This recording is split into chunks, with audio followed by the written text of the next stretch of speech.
Hello சொந்தங்களே, அஸ்ஸலாமு அலைக்கும். எல்லாம் எப்படி இருக்கீங்க?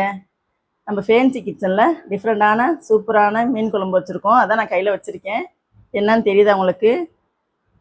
மலேசியன் தேங்காய் பால் மீன் குழம்பு வச்சுருக்குறோம். வாங்க இதை எப்படி செய்கிறதுன்னு பார்ப்போம். இதே போல் நீங்களும் உங்கள் வீட்டில் செஞ்சு சாப்பிட்டு பாருங்கள். இப்போ நம்ம செய்ய போகிறது தேங்காய் பால் மீன் குழம்பு, மலேசியன் தேங்காய் பால் மீன் குழம்பு. பிஸ்மில்லாஹிர். இதுக்கு நம்ம அடுப்பத்தை வச்சு சட்டியை வச்சுருக்கோம். அதில் எண்ணெய் ஊற்றிக்கலாம். எண்ணெய் காஞ்சிருச்சு. நம்ம சின்ன வெங்காயம் போட்டுக்குவோம். 200 கிராம் சின்ன வெங்காயம் இப்படி பொடிசாக எடுத்து வச்சுருக்கோம். அதை போட்டுக்கலாம். பிஸ்மில்லாஹிர். தேங்காய் எண்ணெய் ஊற்றி செய்யலாம். தேங்காய் எண்ணெய் ஊற்றி செய்தால் இன்னும் நல்லா வாசமாக இருக்கும். எங்கள்கிட்ட தேங்காய் எண்ணெய் முடிஞ்சு போச்சு, வாங்கணும். காலைல வெள்ளனமாக செய்கிறனால கடையும் ஒன்றும் இல்லை. அதனால் நான் கோல்டு வினர் தான் ஊற்றிருக்கிறேன். செய்கிறேன். நீங்கள் தேங்காய் எண்ணெய் ஊற்றி செய்யுங்க, நல்லா வாசமாக நல்லாயிருக்கும். மலேசியன் தேங்காய் பால் மீன் குழம்பு இதுக்கு பேர். எப்படி செய்யுது நல்லா பார்த்துக்குங்க, ஸ்கிப் பண்ணாமல். மீன் குழம்பை விட புளி ஊற்றி செய்கிற மீன் குழம்பு விட இதுதான் உங்கள் வீட்டில் நல்லா விரும்பி சாப்பிடுவாங்க. இந்த மாதிரி டிஃப்ரெண்ட்டான குழம்பு செஞ்சு நீங்களும் உங்கள் வீட்டில் கொடுங்க, எல்லாத்துக்கும் நல்லாயிருக்கும். வெங்காயம் நல்லா அப்படி வதங்கிடுச்சு. கண்ணாடி பதம் வர வரைக்கும் நல்லா வதக்குங்க. நம்ம அடுத்தது 150 கிராம் தக்காளி எடுத்து வச்சுருக்கோம். அதையும் போட்டுக்கலாம். தக்காளி வதங்க கொஞ்சம் உப்பு போட்டுக்கலாம்.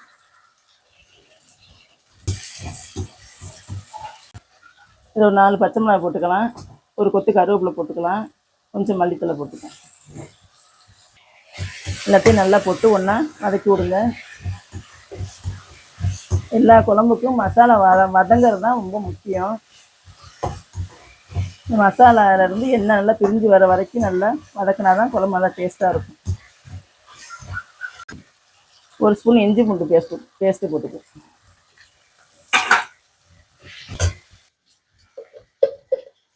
ஒரு ஸ்பூன் மிளகாத்தூள் போட்டுக்கலாம்.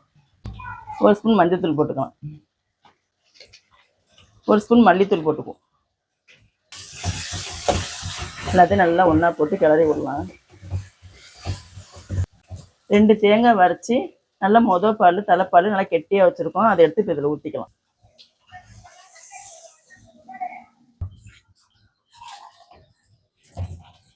நல்லா சூப்பராக இருக்கும் இந்த குழம்பு.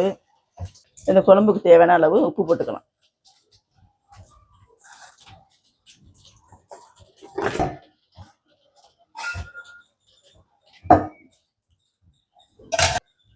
மூடி வச்சிடலாம், கொதிக்கட்டும்.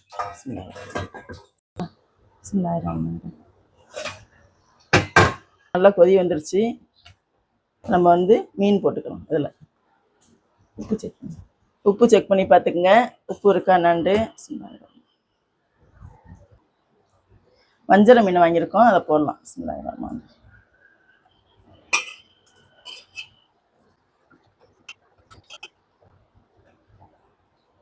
எந்த மீன் வேணாலும் போட்டுக்கலாம்.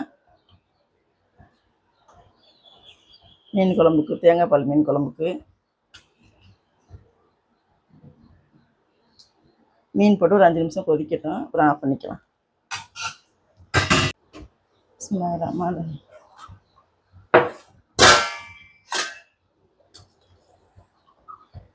குழம்பு ரெடி ஆயிடுச்சு.